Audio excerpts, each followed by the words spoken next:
Hello, frauders and sorors. Welcome to today's Wednesday teleconference. I'm so glad to be with to be here with you today. My name is Cheri Gandy, and I've been here a few times, and I'm so happy to be back. And I hope that you enjoy our time today in talking about the mystical month of November. I think it's such an interesting month, and I hope you get to come to an appreciation of it in all its glory. November is a very special time of year. And I want today's presentation to be an invitation to you to celebrate this mystical month. There are three themes that stand out when I think about November, and these are darkness, remembrance, and gratitude. And these different areas are often expressed through different celebrations throughout the month. And November, in general, is a time for community reflection, and it also supports an environment for experiences with both the seen and the unseen. If we look at darkness, we see more darkness because the days get darker earlier and earlier, and this brings on the night sooner, and it offers us different opportunities than during daytime. When we look at remembrance, this is of things and people in the past and that have passed on. And this brings up the idea of story time also. It's the time of year to settle in, sit by a fire, read, listen, and tell stories. And also gratitude for what we've been given and for the good things to come. And with this also comes a sense of belonging, being with friends, family, and generally being able to share commonalities with others and being in community. So first we'll look at darkness. In some European traditions, the year was divided into two parts, the light and the dark. On November 1st, this was considered the traditional beginning of winter, and it was the beginning of the dark half of the year. And the dark part of the year goes until April 30th, and the light part of the year goes from May 1st until October 31st. Now, traditional cultures began to change when electricity came along. And today we have a different relationship to darkness than humanity had in earlier times because we're used to electricity. We're not necessarily used to thinking of living with and being comfortable with darkness. And if we want to become more comfortable with darkness as humans in the 21st century, it's something we have to consciously cultivate. The writer Jeanette Winterson grapples with this in her essay, Why I Adore the Night. I want to read a few passages from this essay to get us settled into some of the delicious opportunities available to us when it's dark. She says, we treat the night like failed daylight, yet slowness and silence, the different rhythms of the night, are a necessary correction to the day. So here she's saying that we need the contrast, both in terms of rhythm and sense perception, that the nighttime provides. Next, she says, I think we should stop being night resistors and learn to celebrate the changes of the seasons and realign ourselves to autumn and winter. Night and dark are good for us. As the nights lengthen, it's time to reopen the dreaming space. And here she says that we can work with the rhythms and the energies of the seasons and have them help us open up to other levels of perception. And next she says, the night allows dream time, and the heavier, thicker dark of winter gives us a chance to dream a little while we are awake. A kind of reverie or meditation, the constellation of slowness, silence, and darkness that sits under the winter stars. And here she gives a vision of a whole new level of being in the world around us. And this is really helpful when talking about traditional cultures, because this reminds us that they didn't just live in a different world in terms of time and technology, but that they literally perceived their world differently. If we go back in time, when darkness was less punctuated by electricity, this brings us into the heart of November. Because November was the time when people were plunged into this season of what she calls thick darkness. And we can't talk about November, though, without talking about Halloween. And we can't talk about Halloween without talking about the month of May. Since much of our Halloween tradition is from Irish and Scottish tradition, I will use the lens of Irish folklore and tradition to frame this part of the conversation.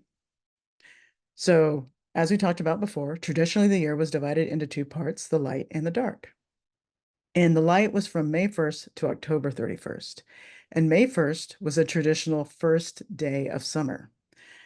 And April 30th was May Eve, is May Eve.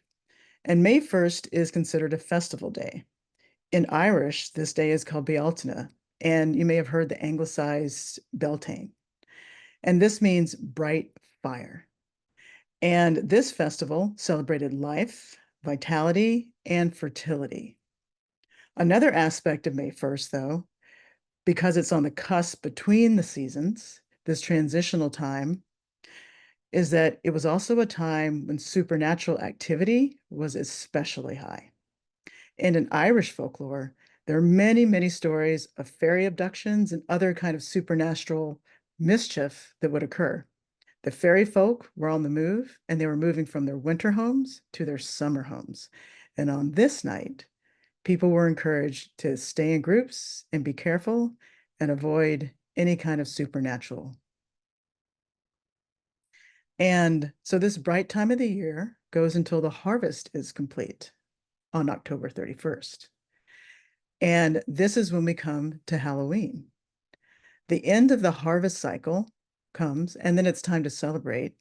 And so Halloween was a celebratory feast, and it was also considered the vigil for November 1st.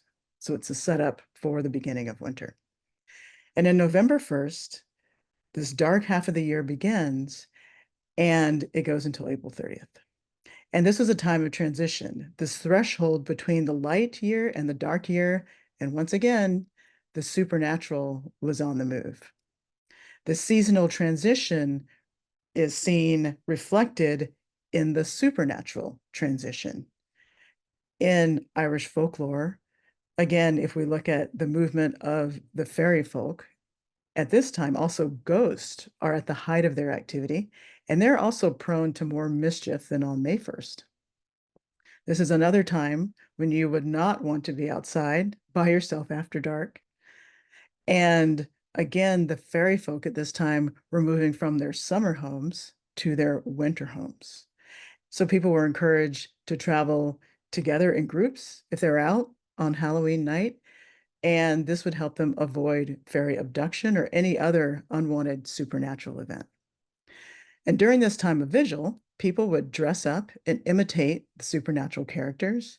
They would also play pranks, games, and perform divination for the upcoming year. And this could have been for marriage, for weather, health concerns, or anything else that they wanted to know about. So on this night, if they were outside, people might see one of their loved ones that had been abducted by the fairies, or they might see other mischievous ghost activity. And people would tell stories of hearing revelry inside the fairy forts when they were walking outside as they passed them that evening. In fact, commenting on one of these tales, folklorist Eddie Linehan, who collected stories from different parts of Ireland from people telling their fairy tales, he writes that on November Eve, as well as May Eve, it was regarded as very dangerous to be outside come darkness. For on those nights, above all others, the fairies were on the move, and anything might happen to a person who met them. And as November goes deeper and deeper into the darkness, the supernatural activity continues, but it changes flavor a little bit. In Irish folklore, the entire month of November is approached very cautiously. And Eddie Linehan in collecting all these tales, here's how another one opens. He says, and this is a storyteller talking to him. The storyteller says, November, as you know, is a very lonesome month. There was a lot of people long ago. They couldn't go outside the door in the month of November. They say if you're born at the dead of night between 12 and 1, that you'll always see ghosts and fairies and that kind of thing. This was a well-known fact long ago. And there is this understanding that some very peculiar things were bound to happen during the month of November. Linehan goes on to say that November was the most dangerous of months and was traditionally regarded as a month of the dead in Ireland. And now we'll talk about remembrance. Now, since November 1st was traditionally the first day of winter, it had a festival, and that festival day is called Samhain. It's spelled Samhain, but this is an Irish word, and so it's pronounced Samhain, and it is the celebration of the dead. And so it's connected to Halloween. It's the day right after Halloween, and it's also the Irish word for the month of November. So November 1st is Samhain, but then it's also known in the church as All Saints' Day. You may have heard that. And as we spoke about before, remember the supernatural is moving about all around the landscape. But there's one very interesting thing about all this movement. Irish folklore scholar Kate Chadbourne makes a distinction between the supernatural that moves around outside the house and the supernatural that is welcome inside the house. So this moves us on to November 2nd, which is All Souls Day. Now, the supernatural that would be welcomed inside the house, these would be ancestors or relatives or others you might want to kindly remember. November 2nd is All Souls Day, and that's the name it's given by the church. So it's celebrated all over the world in different ways in different countries. But going back to Irish tradition, we'll talk a bit about that. But I have this picture of this painting here by Jacob Schickenander, and I thought it was a beautiful, it's called All Souls Day, but I thought it was a beautiful expression of the desolation of this woman in remembrance of her relatives. And when I look at it, I just imagine that she's the last of her family. And one of the observations on this day was that prayers were said for those that had transitioned over. And this is a day traditionally when people expected their ancestors to come and other dearly departed ones to return from the earthly plane to the earthly plane. And Kevin Danaher, who is an Irish folklorist, writes about All Souls Day and refers to an account from County Kildare written in the county's archaeological journal. And it says, it is said that on this one day in the year, the souls of the dead are allowed to revisit their native districts. And if only human eye had the power to see them, they would be observed about one on every side, as thick as thranines in an uncut meadow. A thranine is a blade of grass. So looking at a meadow, pretty much there would be a soul for every blade of grass around you. And he also writes, from an account of a woman, Rose Shaw, from County Tyrone, where she says that All Souls' Eve is sacred to the memory of the departed. After the floor has been swept and a good fire put down on the hearth, the family retires early, leaving the door unlatched, and a bowl of spring water is left on the table, so that any relative that had died may find a place prepared for him at his own fireside. And he also writes about different customs to welcome the departed. So sometimes people would light candles for each departed relative, or they might leave food at a place on the table for them to visit.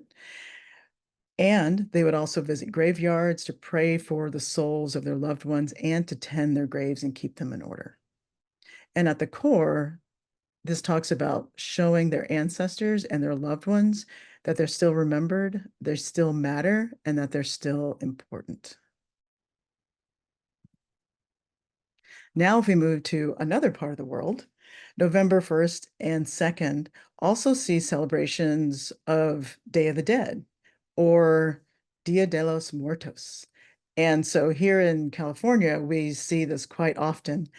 And you may also see it in other parts of the country, but it's a Mexican holiday where families welcome the souls of their deceased relatives in a very celebratory fashion. And according to tradition, the doors of heaven are opened at midnight on the 31st of October, and the spirits of children come to rejoin their families for 24 hours. And then the spirits of adults can do the same on November 2nd. So you may have seen this female skeleton figure. Her name is Calatrava Katrina, and she was created by an engraver, Jose Guadalupe Posada, in the 1900s. And some say this figure is believed to refer back to the Aztec Earth Mother figure, who's often represented with a skull. But Posada created her, and he was an engraver, so this was printed in various newspapers. But the very famous artist, Diego Rivera, Mexican artist, put her as a central character of his famous mural, which you see right here, called A Dream on a Sunday Afternoon in Alameda Park. And this is a park in Mexico City. And this mural is 53 feet long and represents 400 years of Mexican history. And you see here in the middle, there's a detail here of the mural with her. The figure of Posada is at her right. And the artist, Diego Rivera, is holding her hand on the other side. And his wife, Frida Kahlo, you can see right behind him to the left. And so Rivera helped turn her, Katrina, into a symbol of Mexican national identity. And here in the mural, he adorns her with different references to Mexican culture and history. And so we see this theme of her throughout the Day of the Dead celebrations. And some of these photos coming up were taken from Day of the Dead celebrations in Mexico City. And you can see families and friends create home altars for loved ones with candles, marigolds, milk, Coca-Cola, sweets. And this one, there's a mirror. And you'll have different objects on different altars, but the altars are called ofrendas. And this particular one, I hope you can see the photo in the back. It's for a young man that had transitioned. And if you notice the prevalence of the marigolds have been used to honor and remember the departed since pre-colonial times in Mexico. And in this ofrenda, which is many, many levels, each of these levels has a photo, and you can, hopefully you're able to see it, a photo of a person and an offering of bread for them. And you see this marigold pathway that helps to lead the departed back home, because the belief is that the scent and the color of the marigolds brings the spirits in and helps guide them back home. And this is an ofrenda you can see here again with Katrina, with the candles and sweetbreads.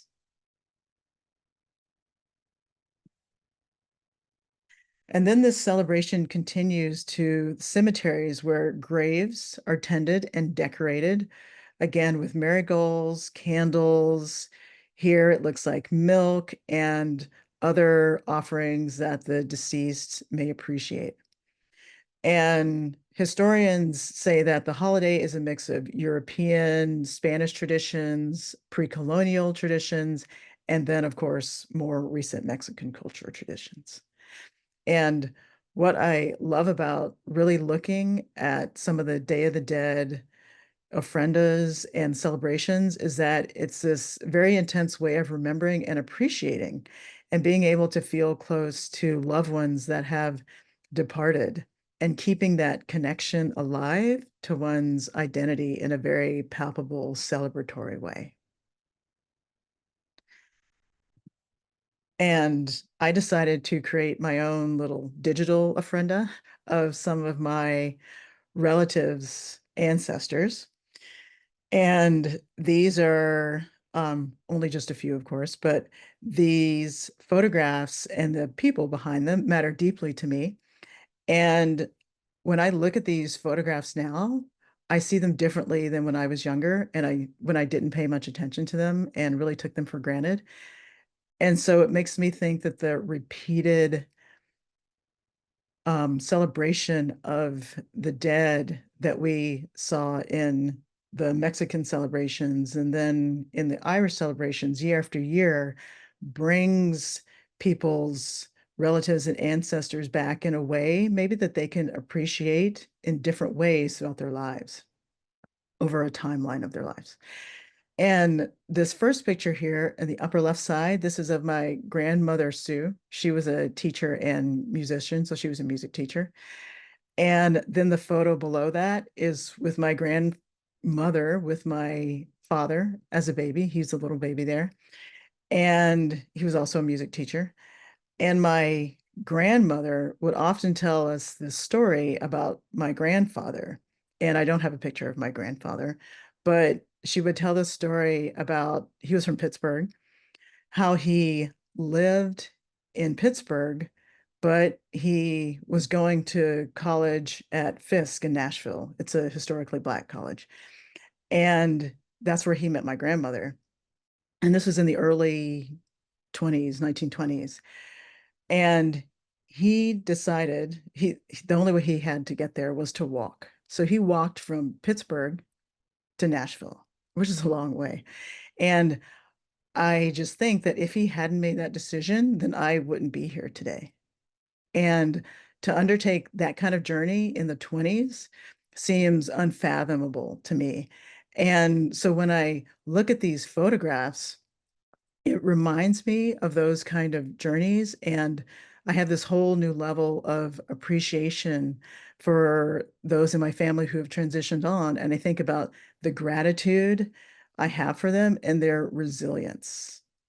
And so seeing these pictures, I try to put myself in their shoes and I have a whole different elevated level of respect for what they went through and they survived.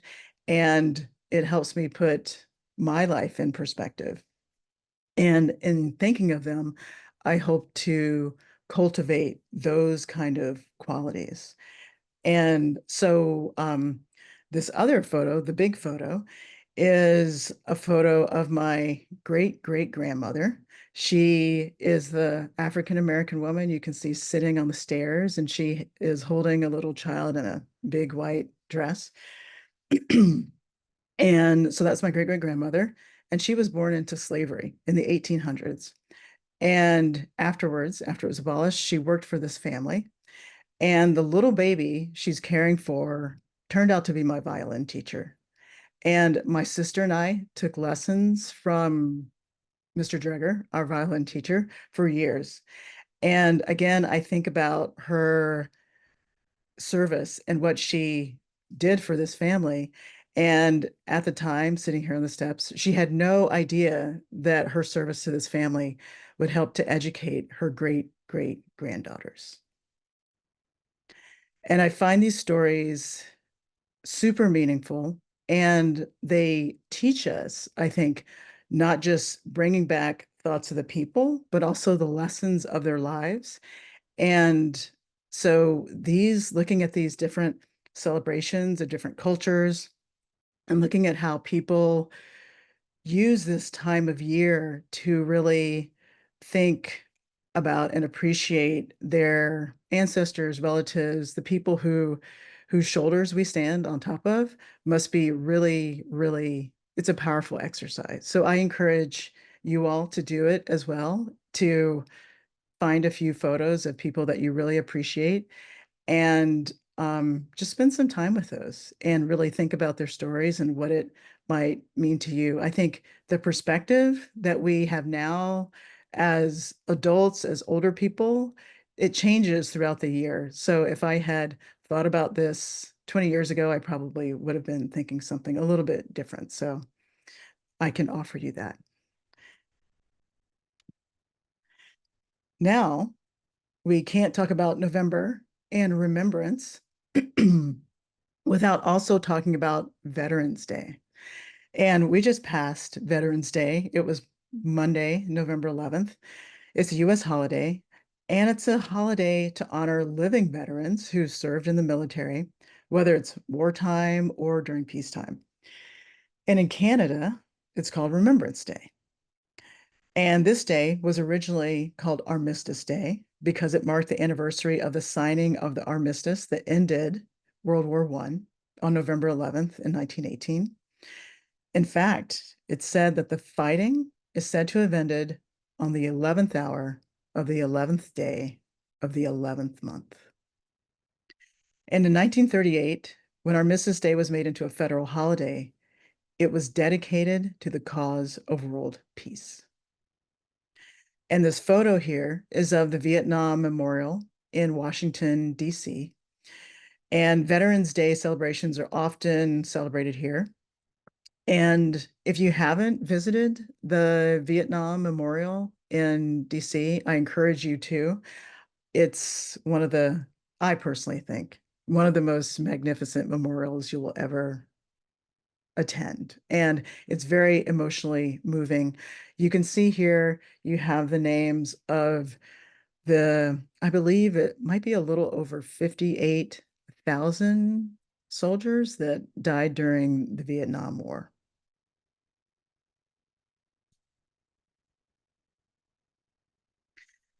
And so now we move to talking about gratitude in November. And we can't talk about gratitude without talking about Thanksgiving. And before coming to the New World, the Puritans and other Protestant groups had a custom of having two different types of days of observation. They had days of fasting and humiliation, which is what they called it, and then they had days of Thanksgiving. And these were separate from other holidays. In fact, the Puritans didn't want to celebrate most other church holidays. They preferred to have days of fasting and humiliation and days of Thanksgiving. And so a day of fasting and humiliation, that would have been when they fasted and prayed in penance for unfavorable circumstances that had occurred. Maybe it could have been exceptionally bad weather during a certain season, something where they perceived judgment brought down by God. And days of Thanksgiving would be done for thanks for blessings that they had received, where they had been graced by God. And a successful harvest would have been one example. So the colonists brought these customs across the Atlantic to places where they settled, specifically Virginia and Massachusetts. And we're all very familiar with the traditional Thanksgiving story, but I read this article in the New York Times. It's a 2017 article, and it talks about the reality of what we think of as the original Thanksgiving story and what's true and what's not true. So I'm going to relate a little bit about the true story, but they say that this event that we're most familiar with, the meeting between the Pilgrims and the native tribe, occurred in 1621. So it was 403 years ago, where Pilgrims and 90 members of the Wampanoag tribe attended a 3-day harvest gathering. And the Wampanoag outnumbered the Pilgrims almost 2 to 1. And it isn't known exactly why or how the Wampanoag ended up at the celebration. Some think it was because they actually lived nearby, but it turns out that the Pilgrims brought the bounty from their harvested crops, and the Wampanoag brought 5 deer. And there may also have been some wild fowl there as well. But they didn't actually call it Thanksgiving, official with a capital T. But they did celebrate with food, games, and prayer for 3 days. And the sociologist that was interviewed for the article, James Loven, he says that the celebration was an exceptional cross-cultural moment. And so we can see and appreciate this gathering happening, especially because we know what came later. So in the US, this custom of days of fasting and humiliation and days of Thanksgiving ran throughout the culture. And George Washington issued a proclamation for a national day of Thanksgiving. And while the Continental Congress was in session, they issued a number of national days of prayer and humiliation and Thanksgiving. And over time, different states had different days, and it wasn't very orderly because, as you know, governments changed and things kept being in motion. However, in 1846, this woman, Sarah Josepha Hale, and here's her photograph, her painting, pictured here, and she was a newspaper editor. She began a 17-year campaign for National Day of Thanksgiving. And she wrote letters, she did petitions, she did editorials, and she wrote a number of US presidents. The last president she wrote was Abraham Lincoln. And this is her letter right here to Abraham Lincoln. And she was able to convince him to create Thanksgiving as a national holiday. And so you can see the letter here. It's marked private, and it's to Mr. Abraham Lincoln, President of the United States. And so he made it a holiday in 1863 in the middle of the Civil War. So giving thanks to the success of the Union Army at that time. And then FDR made it a fixed date holiday for the fourth Thursday in November, and that was done in 1941. And one of the things that's wonderful about Thanksgiving is that it brings together some of the different themes that we've looked at today. So celebration, togetherness, belonging, but it puts these things on a national scale. So Thanksgiving has something really for everyone. And in that gratitude helps to nourish our being, of course, but it also helps us go deeper into ourselves, to know ourselves better, and to help deepen, I think, our other spiritual practices which benefit from that. And I believe, like, whether we're looking at the Irish folk tales about fairies and their concept of November, those stories ultimately teach respect for the world around us. And or whether we're remembering relatives and the lessons of their lives, it's amazing to listen to all these different varieties of stories. And they all teach us so much about how to live life with integrity and respect. And this kind of collective reflection is very much what the month of November is all about.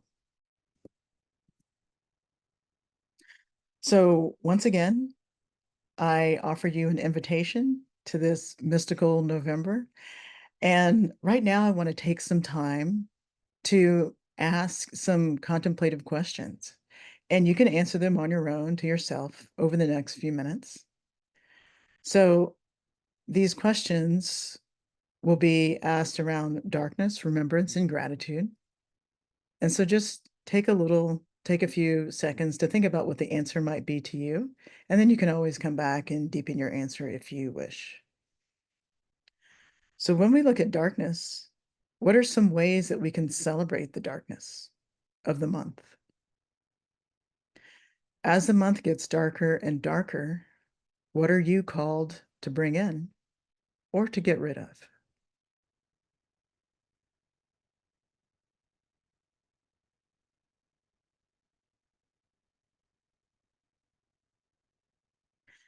And how can you use this seasonal darkness to nurture yourself?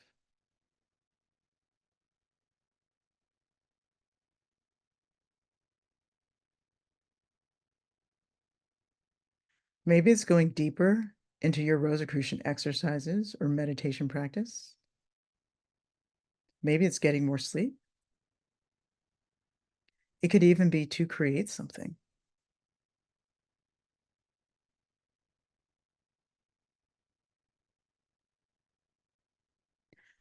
And when we look at remembrance, we look at different ways to remember. Are there any departed loved ones you want to acknowledge as being important in your life?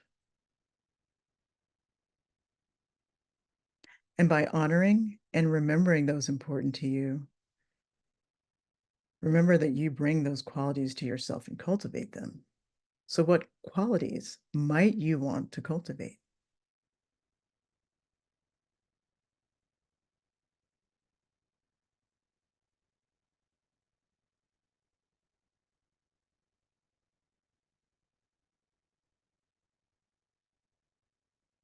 And now we'll look at gratitude. And what are you thankful for on an individual level?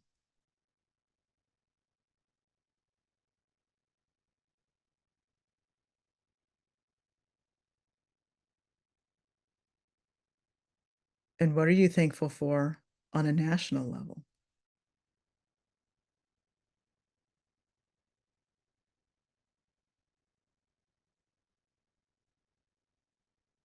And what are you thankful for on a global level?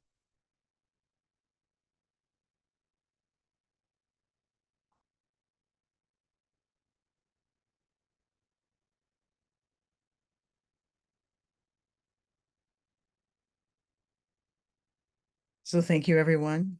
Thank you for joining me today. I hope you're able to enjoy the month of November and enjoy the